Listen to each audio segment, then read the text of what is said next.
पापा जी के देहावसान का अप्रत्याशित समाचार मिलते ही राशि और राहुल पहली ही फ्लाइट पकड़कर इंडिया आ गए थे। पापा जी के साइलेंट हार्ट अटैक ने नींद में ही उनकी जान ले ली थी। अंतर्मुखी और शांत स्वभाव के पापा जी ने आखिरकार दुनिया भी उसी अंदाज में छोड़ दी थी, पर वाचाल, भोली और मिलनसार सविता जी पर तो मानो पहाड़ टूट पड़ा था। रिश्तेदार और पड़ोसी महिलाओं के भरपूर सहयोग के बावजूद राशि के लिए उन्हें संभालना मुश्किल हो गया था। खैर, गुजरते वक्त के साथ साथ सब संभलने लगा। पर राशि और राहुल जानते थे कि माँ की जिंदगी में अचानक आया खालीपन इतनी आसानी से भरने वाला नहीं है। पिता की ही तरह अल्पभाषी और धीर गंभीर राहुल और भी चुपचाप रहने लगा, तो राशि ने आगे बढ़कर सारी जिम्मेदारियां ओढ़ ली थीं। यहाँ तक कि उनके अमेरिका लौटने का दिन आने से पहले पहले उसने मम्मी जी को भी किसी तरह साथ चलने के लिए मना लिया था। ये घर ऐसे का ऐसा ही रहेगा मम्मी जी, आपका वहाँ मन ना लगे तो आप कभी भी वापस आ सकती हैं। राशि के इस आश्वासन पर ही सविता जी बच्चों के साथ जाने के लिए तैयार हो पाई थीं। वैसे भी बेटे बहू के सिवाय अब उनका दुनिया में और था भी कौन। राशि ने बहुत ही उत्साह से अमेरिका में रहने वाले अपने संबंधियों और दोस्तों से सविता जी को मिलवाया था। उसका तो पूरा परिवार ही अमेरिका में बसा हुआ था। राहुल से भी उसकी मुलाकात उच्च अध्ययन के तहत कैलिफोर्निया यूनिवर्सिटी में हुई थी और बस वहीं दोनों एक दूसरे को दिल दे बैठे थे। राशि के घर वाले तो एक बार भी इस रिश्ते के लिए तैयार हो गए थे। हाँ, राहुल के माता पिता को खुद को समझाने में थोड़ा वक्त लगा था। यदि बेटा पढ़ लिख कर वहीं नौकरी करेगा तो ठीक है, अपना कहने को वहाँ इतने लोग होंगे, कम से कम बहू इंडियन तो है। बातूनी मिलनसार सविता जी को तो मानो बेटी सहेली सब कुछ मिल गई थी। विदेश में पहली बढ़ी होने पर भी राशि को सविता जी के साथ सामंजस्य बिठाने में कोई परेशानी नहीं हुई। कारण सविता जी का दिल बिल्कुल साफ था। वे राशि को सच्चे दिल से अपना मानने लगी थीं। ये उनकी यही साफ गोई और सच्चाई राशि को अंदर तक छू जाती थी। राशि ने अपनी उच्च शिक्षित कामकाजी माँ से निर्भीकता, स्मार्टनेस सीखी थी, पर अब सविता जी की उदारता, विनम्रता, माधुर्य और सादगी भी अपना लेने से उसके व्यक्तित्व में चार चांद लग गए थे। मम्मी जी को अपने साथ अमेरिका लाकर राशि संतुष्ट थी, पर मम्मी जी संतुष्ट हैं या नहीं, इसे लेकर वह आश्वस्त नहीं हो पा रही थी। और उधर लोगों के उनके लिए शादी सुझावों और प्रस्तावों ने राशि को अजीब धर्म संकट में डाल दिया था। वह कैसे मम्मी जी के सम्मुख ये सब बातें और प्रस्ताव रखें। जिस तरह के समाज और मानसिकता के बीच वह बचपन से रहती आई हैं, उसमें ये सब बहुत सामान्य बात है। लेकिन मम्मी जी जिस तरह के परिवेश से आई हैं, वहाँ इस तरह के बातें प्रस्ताव राशि को तो यह भी डर था कि पहले उसके प्रस्ताव रखते ही कहीं मम्मी जी उसी वक्त पैदल ही इंडियन रवाना ना हो जाएं। राहुल भी तो सब सुनकर एक बारगी कितने असहज हो गए थे। राशि ने समझाया तो उन्होंने ये कहकर पल्ला झाड़ लिया था कि मुझे नहीं लगता कि माँ इसके लिए कभी तैयार होंगी। राशि समझ गई थी कि ये मोर्चा उसे अकेले ही संभालना है। यदि मम्मी जी सहमत हो जाती हैं तो यह न केवल उनके लिए वरन पूरे परिवार के लिए बहुत राहत और खुशी की बात होगी। पर इसकी संभावना उसे शून्य ही नज़र आ रही थी। इसमें कोई संदेह नहीं कि अपने साधारण रूढ़िवादी परिवेश के बावजूद मम्मी जी बहुत प्रगतिशील विचारों की हैं। राशि और राहुल की शादी से पहले भी राहुल ने उसे बता दिया था कि चाहे पूरा घर बिरादरी उनकी शादी के खिलाफ हो जाए, लेकिन माँ 100% उन्हीं का साथ देंगी। अच्छा, इतने विश्वास की वजह राशि ने सोखी से पूछा था। माँ का दिल बहुत साफ है, कोमल और सच्चा है। मैं उन्हें जैसे ही हमारे प्यार की गहराई का वास्ता दूंगा, वे तुरंत पिघल जाएंगी और आगे होकर तुम्हारा हाथ मांग लेंगी।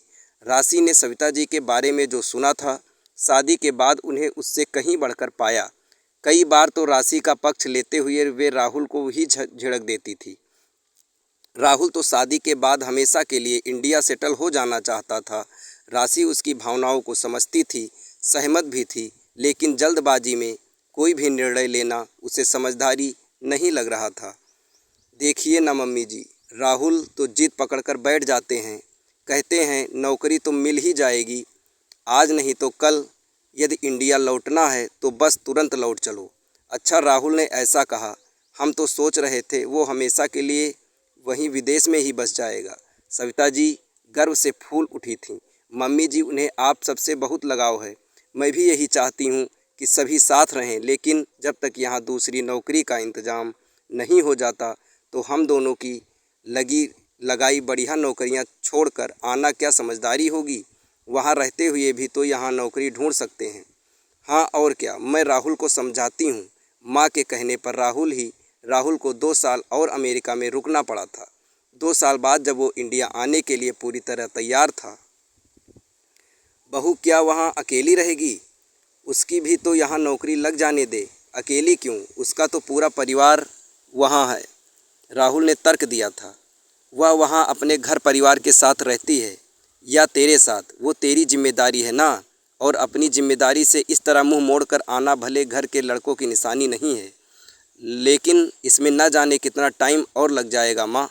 जहाँ इतने साल लगे हैं वहाँ एक आध और सही, लेकिन मैं चाहती हूँ तुम दोनों साथ इंडिया लौटो। राशि के घर परिवार वाले, दोस्त, ऑफिस कर्मी सभी उसकी सास का निर्णय जानकर आश्चर्यचकित रह गए थे। इंडियन खास तो अपनी बहू को सांस भी नहीं लेने देती, बड़ी स्ट्रिक्ट और रूढ़िवादी होती हैं। मेरी सास अपवाद है, राशि गर्व से मुस्कुराते हुए बताती। टिपिकल सास जैसी नहीं है और देखने में भी वे बेहद खूबसूरत हैं। अभी 50 की हुई हैं पर देखने में 50 से भी कम लगती हैं। राशि बेटी, तूने ये कैसे कपड़े रखे हैं मेरे पहनने के लिए?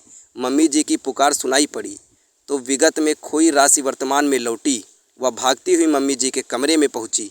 मैंने बताया तो था कि आपके लिए कुछ नए सूट तैयार करवाए हैं जो यहाँ के मौसम और रहन सहन के हिसाब से आपके लिए सही रहेंगे।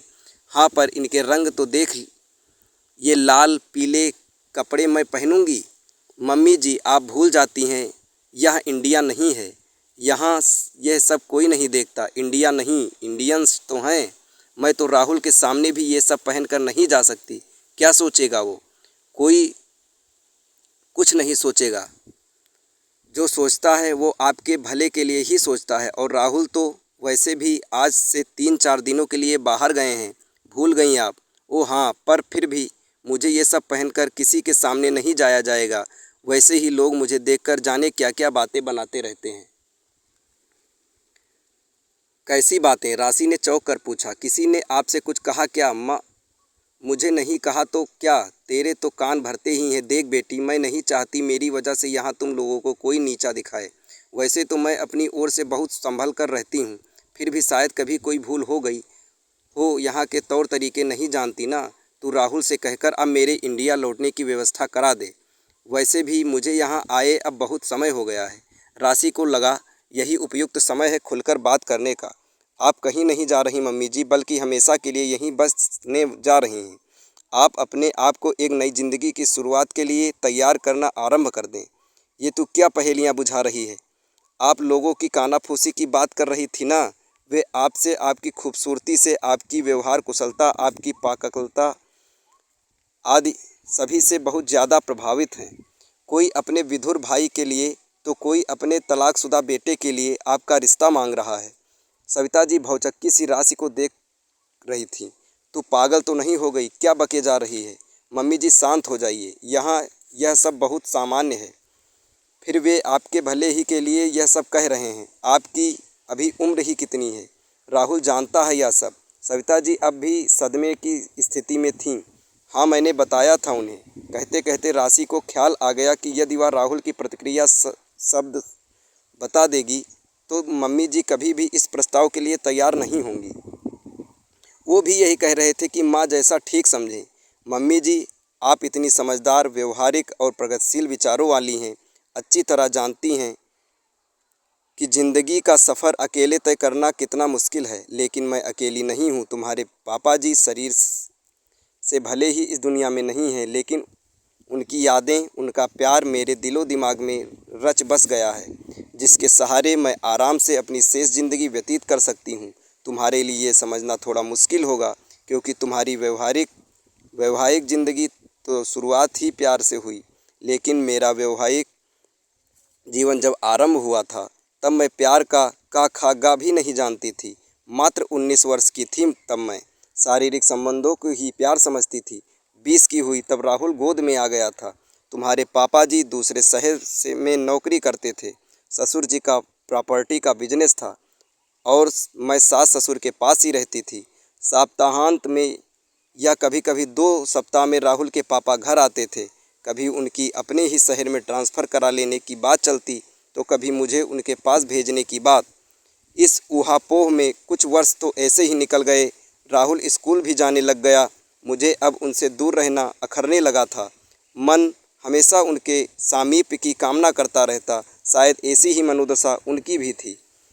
शायद हमारे दिलों में सच्चे प्यार का अंकुरण हो चुका था। लेकिन राहुल के पापा को तो तुम जानती ही हो, वे इस सच्चाई को कहाँ अपने मुंह से स्वीकारने वाले थे।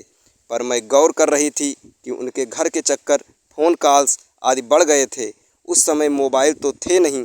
लैंडलाइन पर ही राहुल की पढ़ाई या अन्य किसी बहाने से मुझसे बात करने में आतुरता दिखाते, तो ऊपर से शर्माती मैं अंदर ही अंदर खुशी से फूल उठती थी। हमारा प्यार परवान चढ़ना शुरू हुआ था कि अचानक हृदयाघात से मेरे ससुर जी चल बसे।